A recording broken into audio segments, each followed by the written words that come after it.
네, 계속해서 우리 이스라엘 시민법에 관련된 말씀을 보고 있습니다. 내용이 굉장히 딱딱하게 흘러갈 수는 있긴 한데 하나님의 말씀이니까 우리가 이 말씀을 오늘도 귀하게 받았으면 좋겠습니다. 오늘 이 본문은 이제 연약한 자들을 학대하지 말라라는 그런 말씀으로 시작해서 또 재판장과 지도자를 함부로 말하지 말아라 그런 말씀으로 이어지고, 그래서 거룩한 사람이 될지니 이렇게 이제 매짐을 하고 있습니다. 이 흐름은 이제 전통적으로 유대인들은 이사야 8장 21절 말씀을 따르고 있다라고 이렇게 여기고 있는데요. 오늘 그들의 그 해석법을 따라서 오늘도 저도 말씀을 전하려고 합니다. 8장 21절이 뭐냐면은 이 땅으로 헤매며 공고하며 굶주릴 것이라. 그가 굶주릴 때에 격분하여 자기의 왕과 자기의 하나님을 저주할 것이며 위를 쳐다보거나, 이렇게 이제 나오거든요. 그러니까 이 땅에서 공고하고 굶주린 사람들이 굶주릴 때에 격분해서 하나님을 또 그 나라의 왕을 저주하게 된다. 이렇게 이제 내용이 이어집니다. 그래서 오늘 본문도 보면은 이제 연약한 사람들을 잘 돌봐라. 그들을 학대하지 말라. 왜냐면 학대하면은 그들이 이제 왕이나 하나님을 원망하니까, 그런 말씀하고 이어서 재판장과 지도자를 저주하지 말라, 이런 말씀으로 이어집니다. 여기서 재판장, 이제 뒤에서 말씀드리겠습니다만은 여기에 사용된 히브리어 단어가 엘로힘입니다. 엘로힘을 재판장으로 번역을 했는데요. 그러니까 하나님을 가리키는 거죠. 우리가 생각하는 그런 재판장이 아니라 하늘나라의 재판장을 의미하는 것이 되겠습니다. 어쨌든 이 모든 규례들을 통해서 이스라엘 백성들에게 요구하는 것이 뭐냐면은 너희는 내게 거룩한 사람이 될지니, 이렇게 말씀을 하고 있습니다. 거룩한 사람이 된다라는 거, 우리가 예수 그리스도를 통해서 거룩하게 되고 또 경건한 삶을 통해서도 거룩하게 될 수 있고 다양한 방법들을 제시할 수 있는데, 오늘 본문에서는 그런 것들을 제시하지 않으시고 불쌍한 사람들, 연약한 사람들 학대하지 말라, 그리고 지도자와 하나님을 저주하지 말라, 이런 말씀들로 채우고 있습니다. 구체적인 내용들 우리가 한번 살펴보도록 하겠는데요. 우리가 이제 연약한 사람을 돌보라는 이 말씀을 받기에 앞서서 사회적으로 약한 자들을 배려하는 것, 이것은 이제 십계명 이후에 나타나는 시민법에서 계속해서 지속적으로 드러나는 하나님의 뜻입니다. 사람이 사는 세상은 약하고 가난한 사람들을 패배자 또는 무능한 자, 무능력한 사람으로 취급을 해서 무시하고 업신여기는 그런 경향이 있습니다. 우리도 과거뿐만 아니라 오늘날 우리들도 좋은 대학에 가면 성공한 곳으로 보고, 또 그렇지 못하면 실패한 곳으로 취급을 하면서 좋은 대학에 가지 못한 거, 공부를 하지 않은 게으름 탓이다. 학교 다닐 때 공부만 열심히 했어봐. 지금도 저희 어머니는 저에게 말씀하십니다. 네가 내 말만 들었어도 니네 누나는 내 말을 잘 들어가지고 지금 교사를 하고 있는데 너는 지금 뭐냐? 저한테 그런 말씀을 가끔 하시거든요. 네, 귀뚱으로도 안 듣는데 예, 그럼요, 이제 그렇게 대답을 합니다. 어쨌든 비단 저희 어머니뿐만 아닐 거예요. 여러분의 가정에서도, 여러분들 중에서도 자녀한테 네가 내 말만 들었어도, 아니면 혹시 이제 자녀들한테 내가 그때 우리 부모님 말씀을 잘 들어가지고 공부를 게을리 하지 않았다면, 이런 말들을 아마 하곤 할 겁니다. 그러니까 이 모든 사회적으로 실패자가 되는 이 모든 책임, 본인의 게으름, 본인의 무능력함으로 돌리는 거죠. 근데 여러분 한번 생각해 보십시오. 공부 잘해서 성공한다라는 것은 결국 국영수를 잘해야 된다라는 것을 의미하잖아요. 그리고 이 사회가 국영수로 사람의 서열을 매기는다는 것을 의미하고, 이것이 과연 옳을까요? 우리는 이 부분을 정말 진지하게 고민해야 됩니다.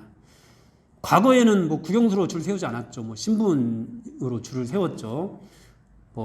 그보다 더 이전에는 이제 힘 있는 사람, 싸움 잘하는 사람, 이런 사람들이 아마 권세를 잡았을 거고, 성을 잘 쌓는 사람, 이런 사람들이 좀 좋은 대접을 받았을 거고, 어쨌든 이렇게 사람들이 만들어 놓은 이런 질서 체계 또는 신분, 이런 것들이 과연 옳을까? 우리는 이런 부분에서 좀 진지하게 고민을 해봐야 됩니다. 과연 하나님께서 만드신 세상, 그러니까 우리가 또 앞으로 가게 될 하나님의 나라도 하나님께서 국어, 영어, 수학에 따라서 야, 너 공부보다 너 저기 뒤에 가서 있어. 과연 이렇게 하실까? 그런 천국 가고 싶으세요? 국어, 영어, 수학 못하시는 분들 가기 싫을 겁니다. 그렇죠. 당연하죠. 여러분, 하나님께서 만드신 세상은 그것으로 사람의 서열을 매기는 세상이 분명히 아닙니다. 하나님께서는 다양하게 사람을 지으셨고 각 사람마다 정말 필요한 재능과 은사를 주셨습니다. 우리 신체에도 뭐 새끼볼 발가락도 아무것도 아닌 것 같지만은 굉장히 중요한 역할을 하고 있는 것처럼 우리 중에서도 아무것도 아닌 것 같은 사람, 심지어 정말 가장 약해 보이고 아무것도 할 수 없는 그런 사람이라고 하더라도, 심지어 정말 사지가 온전하지 못한 뭐 송명희 시인 같은 그런 분이라 하더라도 하나님께서 귀하게 쓰시기 위해서 또 그분을 만드신 거잖아요. 그러니까 우리 중에서 그 누구도 귀하지 않은 사람이 없고 그 누구도 하찮게 대우를 받아야 될 사람은 없습니다. 그런데 세상이 약해서 이제 공부로 또는 다른 뭐 재능으로 서열을 매기는 거고, 그것에 따라서 수입이 달라지게 만들어 놓은 거고, 그 수입에 따라서 또 사람들이 대접을 받기도 하고 대접을 못 받기도 하고 그렇게 되는 것입니다. 그러니까 이 땅에서 이제 그 대접받는 이 모든 것들, 이 땅에서 우리가 사람을 평가하는 어떤 모든 기준들, 이것이 하나님의 기준은 아니다. 그래서 연약한 사람들을 돌볼 때 우리가 왜 저는 무능력한 사람을 돌봐야 돼? 이런 생각은 안 가졌으면 좋겠어요. 세상이 악해서 그들을 무능력자로 우리가 매도하게 되는 거지. 여러분, 하나님께서 지으신, 온전히 하나님이 다스리는 세상이라고 한다면은 아마 절대 그 사람을 우리는 무시하지 못할 겁니다. 그 사람이 얼마나 귀한지 볼 수 있는 눈이 우리에게 열려지게 될 거고요. 또 하나님께서 보시는 그런 시선으로 사랑하는 마음과 정말 존귀하게 여기는 마음으로 그 사람을 볼 수 있게 되어서 함부로 사람을 차등하지 않게 될 것입니다. 그래서 연약한 사람들을 돕는다고 할 때 뭔가 불쌍하지만 또 저들이 뭐 저들 탓으로, 저들의 무능력함으로 또는 저들의 게으름으로 저렇게 된 것이지만, 그래 내가 좀 선의를 베풀어서, 그래 내가 좀 더 나은 사람이니까 그래 내가 좀 더 수고해서 저 사람을 친절하게 대해야겠다, 이게 아니라 원래로 돌려놓는 것이라는 거, 여러분들 이렇게 생각을 하셨으면 좋겠어요. 잘난 사람이 못난 사람에게 선의를 베푸는 것이 아니라 원래 그렇게 살아가야 되는 그런 세상. 과거 이제 신분제 뭐 그런 것으로 우리가 비유를 했을 때, 신분이 높고 낮음으로 사람을 평가할 수는 없는 거잖아요. 원래 모두가 평등한 거잖아요. 또는 뭐 피부색으로 뭐 사람을 또 나눌 수도 없는 거잖아요. 사람 모두가 평등한 것이잖아요. 그러니까 그런 맥락으로 공부 잘하는 것과 못하는 것도, 또는 뭐 스포츠를 잘하는 것과 못하는 것도, 뭐 피부가 다른 것과 별 다를 바 없는 그냥 다름이지, 그것이 사람의 높고 낮음을 가를 수 있는 어떤 그런 기준이 되지는 못한다. 그러므로 그런 것에 얽매지 않고 사람을 공평하게, 공정하게 대하는 것, 이것이 정말 하나님께서 원하시는 것이다, 당연한 것이다라고 생각을 하고 우리가 연약한 사람들을 돌볼 수 있었으면 좋겠습니다. 어쨌든 이 시민법을 통해서 계속해서 드러나는 것, 연약한 사람들을 배려하는 것이었습니다. 오늘 본문에서도 약한 사람들을 학대하지 말라라고 그렇게 말씀을 하고 있습니다. 우리는 이 땅에서 신분과 어떤 지위가 생겨난 것이 인간의 타락 때문이라는 것을 명심하고 고통받는 사람, 연약해서 고통받는 사람들을 잘 돌봐야 되겠습니다. 그렇게 우리가 그들을 돌봐야 되는 이유는 이제 하나님께서 계속 끊임없이 우리에게 제시하는 그 말씀이 먼저 우리를 구원하여 주셨기 때문이다. 이스라엘 백성들에게 말씀하시는 것도 내가 너희를 애굽에서 구원하여 냈기 때문이다라고 말씀을 하고 있습니다. 내가 너희들에게 은혜를 베풀었으니까 너희도 은혜를 베풀며 살아라, 이렇게 말씀을 하는 것이죠. 또 오늘 이제 27절에서 덧붙여서 이제 말씀하시는 것이 나는 자비로운 자임이니라, 이렇게 말씀을 하고 있습니다. 하나님께서는 자비로운 분이셔서 그런 연약한 사람들의 부르짖음을 들으신다라는 거죠. 우리가 이 땅을 살아가면서 그들을 업신여기지 말아야 될 것, 그들의 음성, 억울해서 흘리는 그들의 눈물 하나님께서 다 보고 듣는다라는 것입니다. 뭐 뿐만 아니라 사실 우리 자신들을 볼 때 하나님께서 정하신 기준에서 볼 때 여러분 하나님 앞에서 연약하지 않은 사람, 무능력하지 않은 사람은 한 사람도 없습니다. 그런데 그런 우리를 하나님께서 구원하여 주셔서 하나님의 백성으로 하나님의 자녀로 살게 해 주셨습니다. 그런 자비가 우리에게 임하였고 그런 우리에게 하나님께서 너희도 자비로 사람을 대하라 라고 말씀하시는 거니까 당연히 그렇게 대할 수 있어야 되겠죠. 네, 그렇게 이제 연약한 자들을 돌보라는 말씀을 주는데 오늘 이제 21절에서 이방 나그네를 압제하고 학대하지 말라 이렇게 말씀하는 것으로 시작을 합니다. 이방인들은 법적인 보호나 권리가 없는 사람이죠. 다른 외국에 가서 살 때는.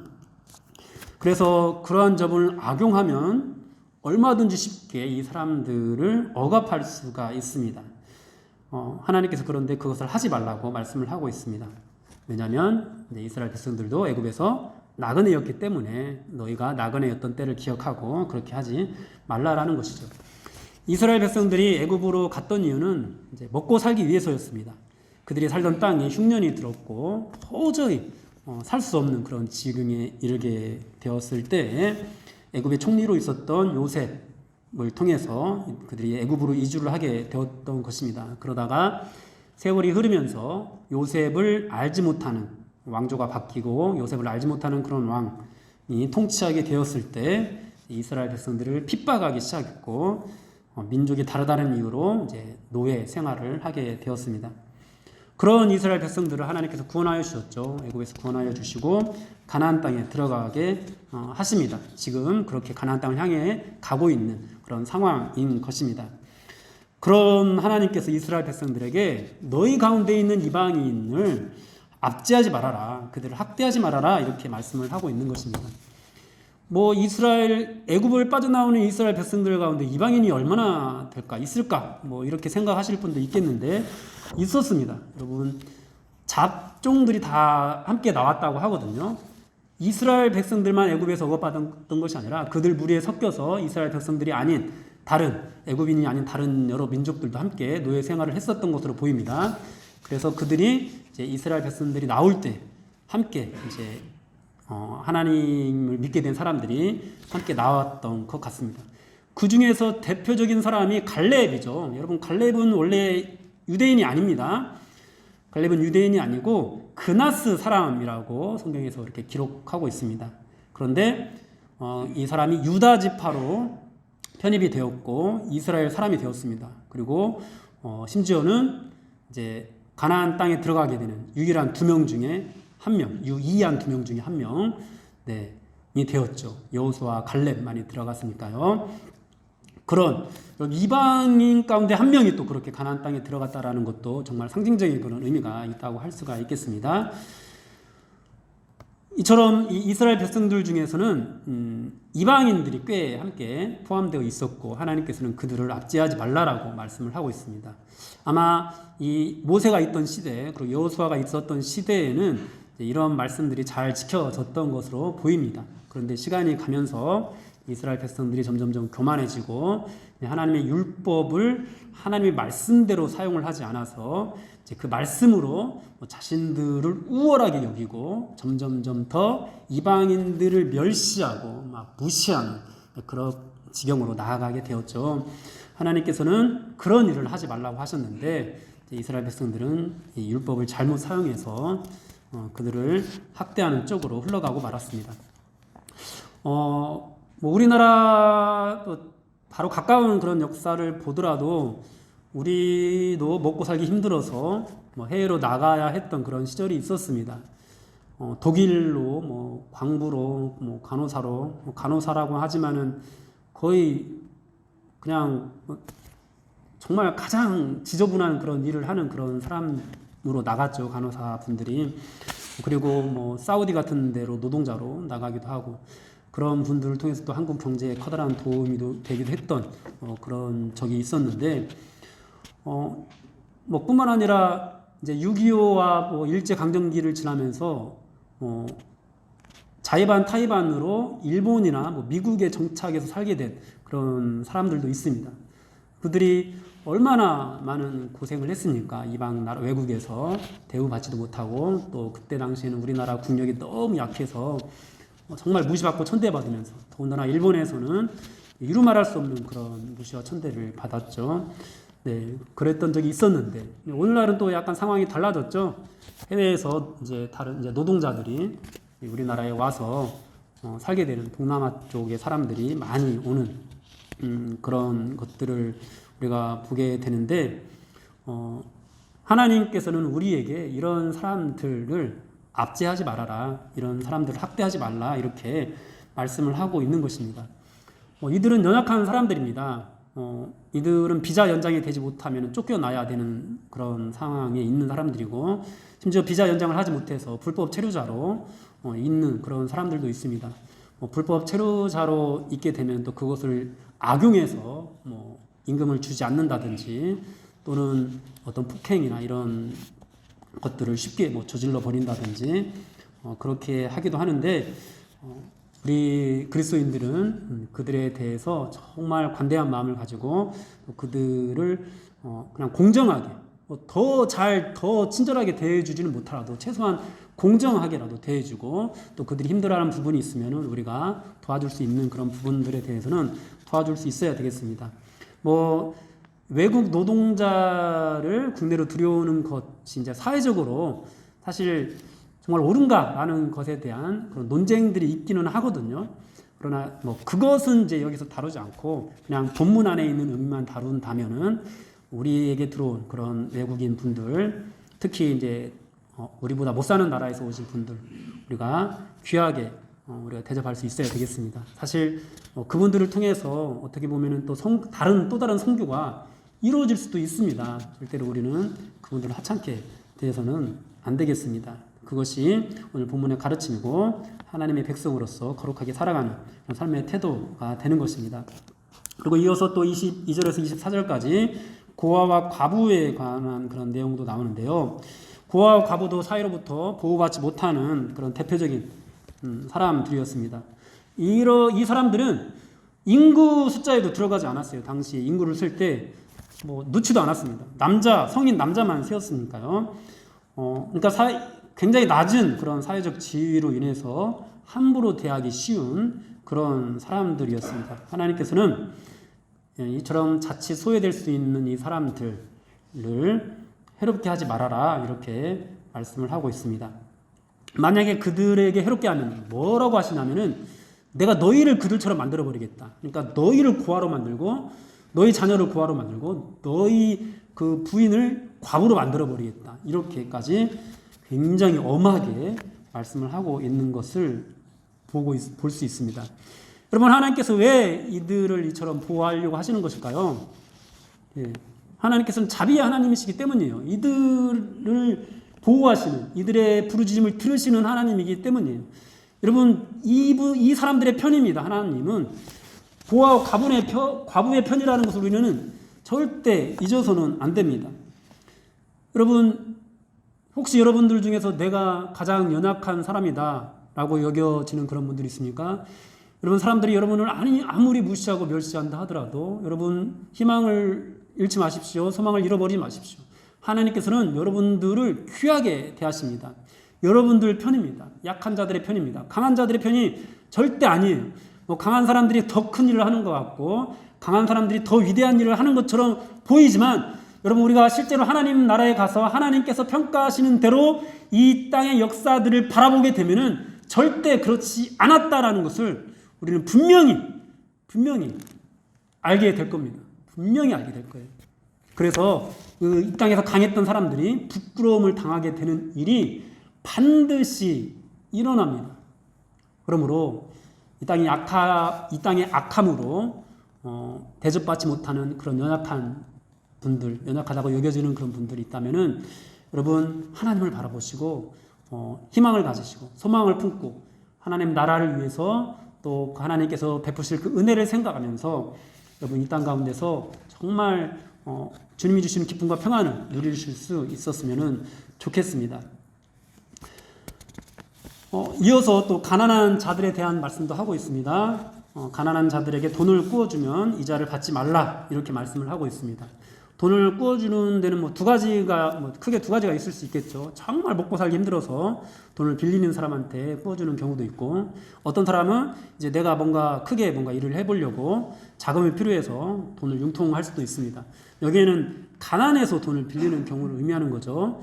내가 사업하려고 돈이 필요해서 융통했는데 이자를 받지 말아라. 이거는 이제 성경의 가르침은 아니고요. 성경적인 관점은 아니고요. 정말 먹고 살기 힘들어서 그런 문제로 돈을 빌리는 그런 사람들에게 우리가 만약에 돈을 꾸어주게 된다면은 그런 사람들에게는 이자를 받지 말라라고 하나님께서는 말씀을 하고 있습니다. 그리고 이웃의 옷을 전당 잡게 된다면은 그것을 계속 가지고 있지 말고 해가 지기 전에 돌려보내라고까지 말씀을 하고 있습니다. 이 말씀이 얼마나 획기적인 말씀이었냐면은 우리가 지금 상황에서 생각을 하니까 이게 별로 획기적이지 않다라고 여겨질 수도 있는데요. 이 말씀이 기록됐던 당시에 이 고대 근동의 문헌들을 살펴보면은 거의 모든 문화권에서 이 빌려준 곡물에 대해서는 연 33.3%의 이자를 받았고, 돈의 경우에는 이자가 20에서 25%였다고 합니다. 심한 경우에는 50%까지 이자를 받는 경우도 있었다고 합니다. 완전 강도도 이런 날강도가 없죠. 그러니까 그것이 당연시 됐어요. 그런데 있는 자들이 횡포를 부리는 거죠. 있는 사람들이.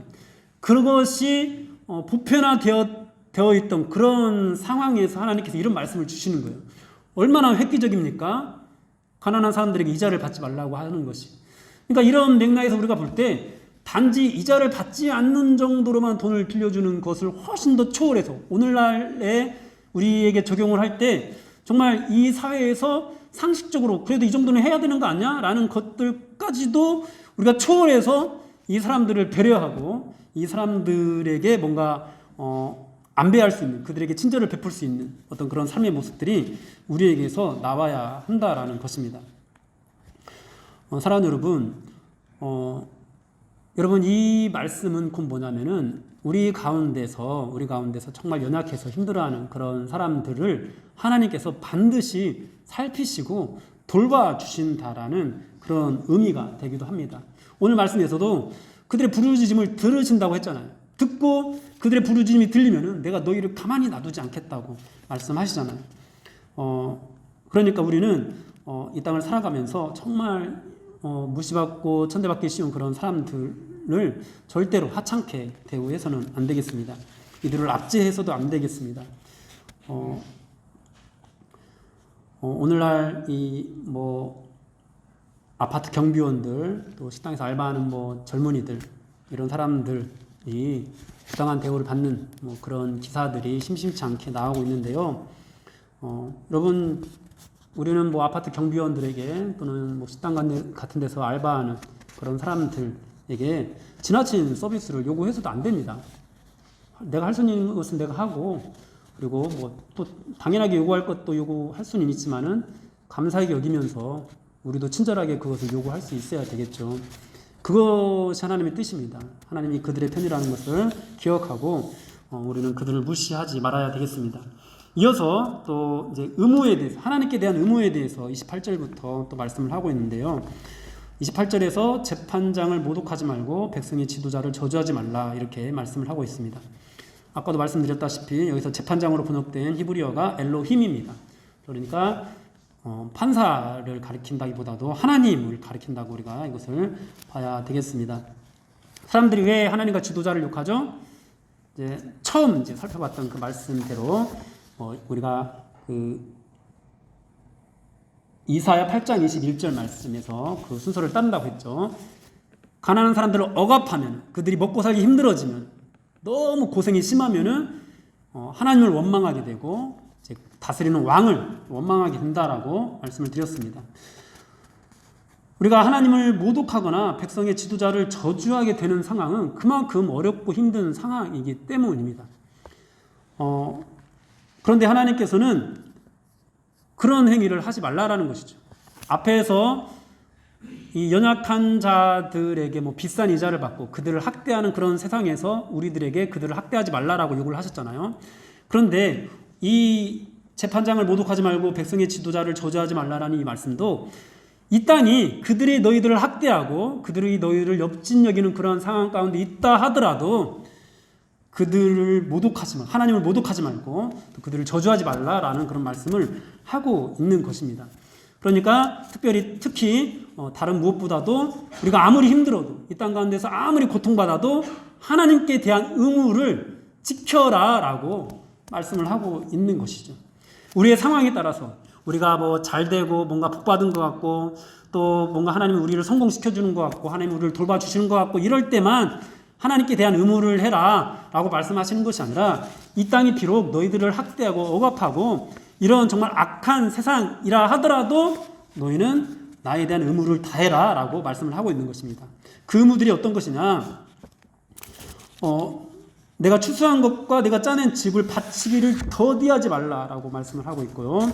처음 난 아들들을 내게 주라고, 또 소와 양도 그와 같이 하라고. 그런데 뭐 이래 동안 어미와 함께 있다가 여드레 만에 내게 달라고 이렇게 말씀을 하고 있습니다. 사랑 여러분, 우리가 살아가는 세상도 뭐 아무리 사람들의 어떤 평등이 많이 이루어졌다 해도 여전히 불공평하고 불평등한 일들이 굉장히 많이 나타나는 그런 세상입니다. 뭐 여전히 뭐 백화점 같은 데서 돈 많은 사람들에게 무릎 꿇어야 되는 그런 일들이 일어나고 또 갑질에 못 이겨서 자살을 택하는 그런 정말 연약한 사람들이 있고 또 매를 맞고 수천만 원 뭐 맥값으로 뭐 주는 뭐 그런 일들이 일어나기도 합니다. 그런 상황 가운데 있는 우리들에게 하나님께서 말씀하시는 거예요. 하나님께 대한 의무를 성실하게 행하라. 여기에서 뭐 이제 사람은 이제 곡물은 추수한 것은 더디게 바치지 말고 바로 바치라고 말씀을 하고 있고 소와 양은 이래 동안 있다가 여드레 만에 이렇게 바치라고 말씀하시는데 이것은 뭐 가장 좋은 최상의 상태를 하나님께 드리라는 그런 의미입니다. 곡물은 재배하자마자가 가장 좋은 상태죠. 근데 짐승은 태어나자마자는 약간 못생겼잖아요. 그죠? 다 막 찌그러지고 그런데 한 일주일 정도만 지나면은 그렇게 이제 이쁠 수가 없죠. 이 짐승들도. 그런 최상의 상태를 하나님께 드리라라는 그런 의미입니다. 여러분, 이 농사 짓는 사람이 열심히 수고해서 얻은 수확물이 얼마나 귀합니까? 여러분, 얼마나 아깝습니까? 그런데 하나님께서는 그것을 드리기를 더디하지 말라라고 말씀을 하고 있습니다. 어떤 세상에서요? 연약한 자들이 억압받는 그런 악한 세상에서요. 정말 하나님을 원망하고 또 이 땅을 다스리는 지도자들을 정말 저주할 수밖에 없는 그런 상황 속에서 있다 할지라도 그런 행위를 더디하지 말라라고 말씀을 하고 있습니다. 여러분, 하나님께서 우리에게 하나님께 대한 의무를 이렇게 성실하게 행하라고 하는 이유는 무엇일까요? 하나님께서 뭐 부족하기 때문인가요? 그렇지 않습니다. 하나님께서는 우리의 것을 빼앗아가기 위해서 그렇게 말씀하시는 것이 아니라 오히려 우리에게 복을 주시기 위해서 그렇게 말씀을 하고 있습니다. 잠언에서도 이렇게 말씀을 하고 있습니다. 내 재물과 내 소사물의 처음 익은 열매로 여호와를 공경하라. 그리하면 내 창고가 가득히 차고 내 포도즙 틀에 새 포도즙이 넘치리라. 할렐루야. 여러분, 어려운 상황 가운데 있는 이 약한 세상 가운데서 공평하지 못한 그런 대우를 받고 있는 우리들에게 하나님께서 하나님께 대한 의무를 다하라고 요구하시는 것, 우리에게 복을 주기 위함이라는 것을 우리가 기억하여서 우리의 상황과 상관없이 정말 하나님께 마땅히 드려야 될 것들, 우리의 주인 되시는 하나님께 바쳐야 될 것들은 성실하게 바칠 수 있어야 되겠습니다. 이 모든 것들을 통해서 하나님께서 우리에게 이루고자 하시는 것이 바로 너희는 내게 거룩한 사람이 될지니에서 나타나고 있습니다. 여러분, 우리가 거룩하게 되는 것, 물론 궁극적으로는 예수님의 그 십자가 보혈로 우리가 거룩하게 되는 것인데 그렇게 구원받은 백성으로서 거룩하게 살아가는 삶의 방식들은 연약한 사람들을 돌보는 것입니다. 그리고 하나님께 대한 우리의 의무를 최선을 다해서 행하는 것입니다. 우리가 어떤 상황에서도 이것들을 잊지 않고 행할 수 있어야 되겠습니다. 여러분, 우리가 특히 연약한 사람들을 돌보지 않는 것은 하나님 나라에 합당하지 않는 그런 행동입니다. 마태복음 25장에 보면은 양과 염소의 비유가 나오죠. 양과 염소의 비유가 나오는데 여기서 양들은 어떤 사람들이죠? 주님께서 말씀하시기를 내가 병들었을 때 돌봐주고 줄일 때 먹을 것을 주고 입을 것이 없을 때 입을 것을 주고 또 목마를 때 마실 것을 주고 나그네 되었을 때 영접을 해준 그런 사람들이다 이렇게 말씀을 하고 있습니다. 아니 나는 내가 주님을 본 적이 없는데요. 주님 내가 언제 그렇게 했습니까? 라고 질문할 때 지극히 작은 자 하나에게 한 것이 곧 내게 한 것이다 이렇게 말씀을 하고 있습니다. 염소는 또 어떤 사람들입니까? 예수님께서 그렇게 헐벗고 굶주렸을 때 전혀 돌봐주지 않은 그런 사람입니다. 이들도 반응은 똑같습니다. 내가 언제요? 내가 언제 그랬어요? 내가 언제 주님한테 그렇게 대했습니까? 주님께서 지극히 작은 자 하나에게 하지 아니한 것이 곧 내게 하지 아니한 것이라고 말씀을 하고 있습니다. 여러분, 이 연약한 자들을 돌보지 않는 이 행위가 결국은 하나님 나라에 합당하지 않은 그런 행위입니다. 그러니까 더욱더 우리는 이것을 당연하게 여기고 뭔가 약자를 배려하고 내가 강자니까 약자를 배려, 내가 선심을 베풀어서 약자를 도와야지 이런 차원이 아니라 그냥 당연히 뭐 백인이 흑인을 차별하면 안 되는 것처럼 당연히 우리는 그들을 차별해서도 또 억압해서도 안 되는 것입니다. 이들을 배려하고 이들을 돌봐주는 것 이것이 거룩한 사람이 것이죠. 그런 행위를 함으로써 거룩한 사람이 되라고 하나님께서 말씀을 하고 있습니다. 사랑하는 여러분, 여러분들은 하나님께 구원을 받은 거룩한 하나님의 백성이 맞습니까? 네, 그렇다면은 하나님 나라에 합당한 삶을 사십시오. 연약한 자들을 돌봐주고 그들을 배려하는 삶을 사시고 그리고 또 하나님께 마땅히 해야 될 것들, 의무들, 하나님께 드려야 될 것들을 더디하지 않고 아끼지 않는 그런 삶의 태도로 나아가십시오. 그렇게 거룩한 하나님의 백성으로 살아가는 저와 여러분들이 되시기를 주님의 이름으로 축원합니다.